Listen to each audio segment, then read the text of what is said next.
Okay, looks like it's working. Hello. Welcome to my little podcast. I can never find time to get in there with Jason and them, so I'm doing it here in my room in my computer. So as I talked about in class, mine's over. You know, debating the ethics between modern art and Renaissance era-ish art. So, you know, I'll just read from my script here. Today we embark on a journey through time and creativity, exploring the intricate tapestry of artistic expression that spans across centuries. Our focus lies at the crossroads of two distinct epochs in history, the Renaissance era as well as the modern age. As we dive deeper into the aesthetics, techniques, and underlying ethical considerations of these periods, we'll unravel a discourse that challenges preconceived notions and invites contemplation on the essence of art itself. So if we were to go into the definition of a Renaissance ethos, um, a lot of people would consider it to be illustrious, the definition of art. They're hung up in museums all around the world. They're considered to be some of the best pieces of art created. Um, it kind of, it's a revival of the art as opposed to ancient era art that would have been like wall art, in the pyramids, stuff like that. And it usually features a vast difference, or not difference, a vast imagery of culture and intellect. They would usually set out on quests for realism, humanism, and sometimes even divine inspiration. The canvas was said to become a window into the soul, portraying the beauty of nature, the intricacies of human anatomy, and the grandeur of religious narratives. So to go into more of the humanism and idealism section, Renaissance art celebrated the human form as an epitome of beauty and perfection. This is, I mean, there's a lot of other parts that kind of emphasize this. Like, this isn't Renaissance, but there's like statues of women in Greece, porcelain statues, marble statues, all these other kind of things. Where the sculptor or artist can make rock look soft, and I'll put a picture up like right here or something like that. But like that's what it looks like. It also goes into ethical considerations revolved around the portrayal of virtue, nobility, and divine grace. So religion was a big thing across all continents at the time. In fact, it was actually the reasoning for a lot of wars as well, and a lot of conquests, and I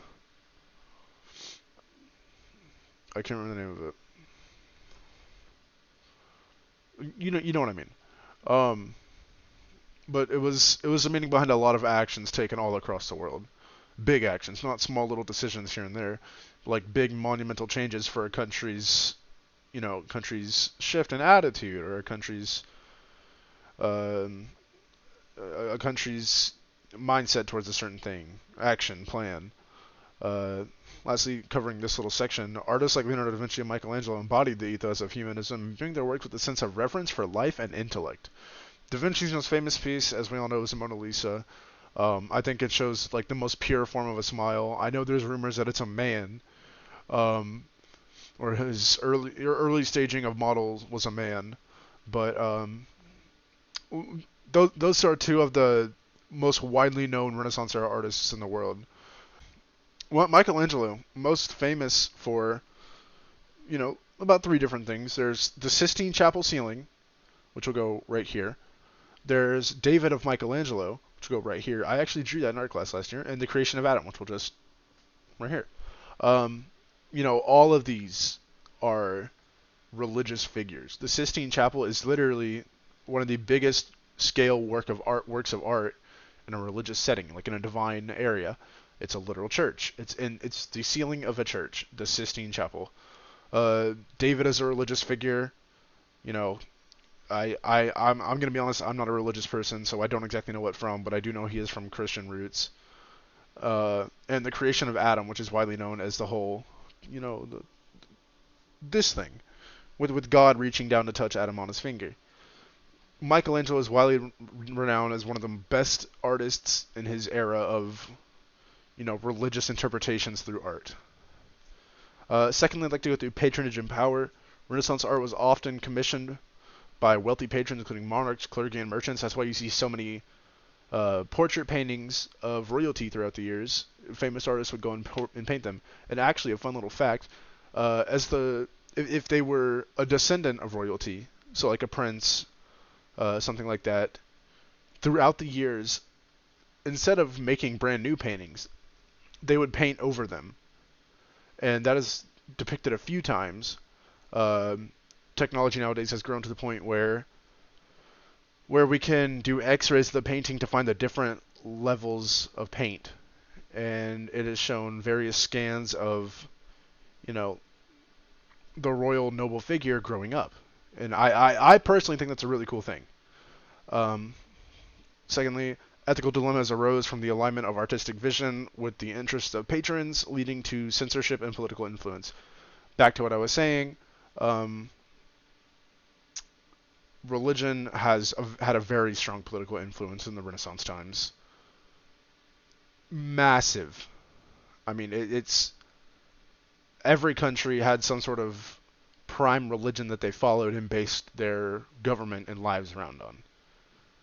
I mean, there were laws regarding the church at the time, and it's and sure, it might not translate to today because we have all these different beliefs, whether it's a religious belief, a spiritual belief, some sort of scientific belief, or if you're agnostic, like, or even atheist. Like, for me, I'm agnostic. I believe there's a higher power, but I don't know what it is. And back in the days, if that were the situation, you could be condemned as a heretic. Like, it's bad. Um, the second big thing is unraveling the modern paradigm. Transitioning to the modern era, we confront a seismic shift in artistic sensibilities marked by experimentation, innovation, and a departure from the traditional norms. From the avant-garde movements of the early 20th century to the contemporary manifestations of postmodernism, modern art challenges our perception and redefines the boundaries of creativity. The first talking point I like to go over on this is subjectivity and expression. Um, Modern art embraces subjectivity, inviting viewers to interpret, question, and engage with the artwork on a personal level. So, basically what that's saying is that modern art isn't directly to the point. It's more of personal interpretation and how you would personally view the piece. It tries to target a more emotional side of it. It doesn't follow tradition. It doesn't follow, here's this. I'm going to show you this. This is exactly what this is. It is what the viewer decides to see or what they think they see. Ethical considerations extend to the boundaries of artistic freedom, encompassing controversial themes, provocative imagery, and social commentary. I don't have much for this. I'm not super knowledgeable on modern-ish era art. I will say controversial and social commentary. I don't know if you know about this, but the freaking banana that was duct taped to a wall and sold for like $2,200,000, something like that, was absolutely insane. It stood there and it was passed as a real piece of art. What is there to interpret from that? Genuinely, what is there to interpret from that? It is a banana duct taped to a wall. How does that pass as art? Sure, art is supposed to be the expression of one's true feelings or oneself. It's supposed to be the expression of what you were thinking of. What is going on inside of your head. So why is a banana duct taped to a wall considered art? Why are random paint splotches splattered across the canvas considered art? And I mean to throw no shade at Jackson Pollock for that. He was not a great person at all, according to history. He was not a good person. So as to why his splatters of paint, usually primary colored paint, just yellow, red, and blue, as to why that is considered real art, I have no clue. They never made any images. They never depicted anything. It's just splattered paint. I don't understand that. Lastly, artists like Pablo Picasso and Salvador Dali shattered conventions, provoking introspection, and challenging societal norms through their surrealistic visions. Technically, yes, they are modern era artists, and I will respect that. They are both great artists in their own nature. As we know, Picasso was famous for his I can't remember the name of it. We'll just go. He was famous with his unique art. Abstract, that's what it's called. Abstract art. And he used to be, in his early years, he was an amazing artist. He followed this photorealism kind of style, and that's what got him started. But what really blew him up was when he started going through dementia and Alzheimer's and all these other things. And his images of reality just started to branch off and become these abstract, messy, hard to tell what they were things. And I think that's what really gave him his traction. The second talking point I'd like to go over is commercialization and critique. The commodification of art in the modern era raises ethical dilemmas regarding authenticity, integrity, and accessibility. So I feel like to cover the authenticity and integrity, that really goes over AI art, like AI art and NFTs. NFTs were this big thing a few years ago. It really ticked me off. Artists would go and create these collection of unique images and sell them for thousands, millions of dollars, thousands, tens of thousands, hundreds of thousands, millions of dollars to these celebrity high powers because they felt it was cool to have their own unique image. It's as simple as screenshotting. Like this is an example right here. It's horse crap. I don't believe in it. At integrity, AI art, I mean, you type a sentence and it takes you 5 seconds and all of a sudden you think you're the next freaking Picasso. I don't understand. I talked about that in class. Like, I just don't get it. It makes no sense. Secondly, mass production, consumerism, and market-driven forces often overshadow artistic integrity, leading to debates about true values of art. Once again, NFTs. Big market for them a few years ago. Absolutely massive. Once people realized they were stupid and pointless, market plummeted. They're useless. They're pointless. You can screenshot them. And you have your very own NFT. It makes zero sense. Thirdly, Banksy's anonymous interventions in public spaces and the commodification of his works exemplify the tension between artistic intent and commercial exploitation. I will play you a clip of some of Banksy's work right now.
Somebody's done that. Yeah, someone's done that, ain't they?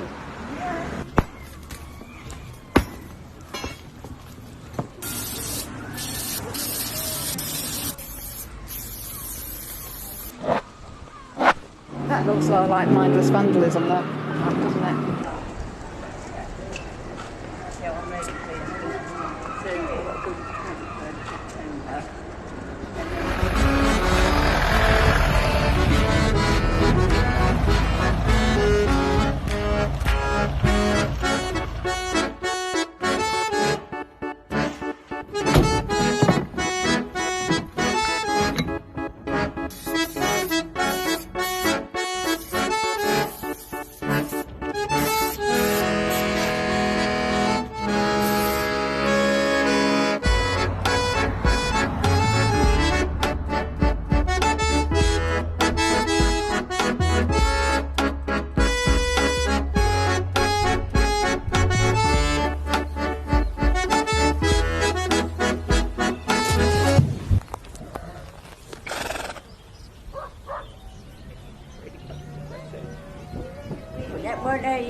works a lot better from far away than it does when you get this close.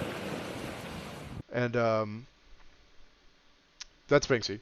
So he's this UK artist who'd go around vandalizing, throwing graffiti up, and that I think is real art. Like, not the vandalism side of it, but the fact that he's truly expressing himself using his God-given right and his God-given talent. Like, he's doing what artists do. Sure, it might not be a conventional method or traditional way of doing it, but he's finding a way to express himself in a way that he wants the public to see it. It's controversial, yes, but he's doing what he thinks is right. The third biggest talking point is ethical implications and cultural reflections. As we navigate the complex terrain of ethics and art, it becomes evident that both the Renaissance and modern eras offer distinct perspectives on the role of the artist to gaze the viewer and the ethical responsibilities inherent in creative expression. The first one is cultural relativism. Ethical standards evolve across time and cultural contexts, challenging us to embrace diversity and pluralism in artistic expression. I'd like to focus on the second sentence. Challenging us to embrace diversity and the pluralism of artistic expression. While there's all these different tutorials out there and things that are going left and right saying, you can learn from this, you should copy off this to be better. I do agree with that. That's how I learned.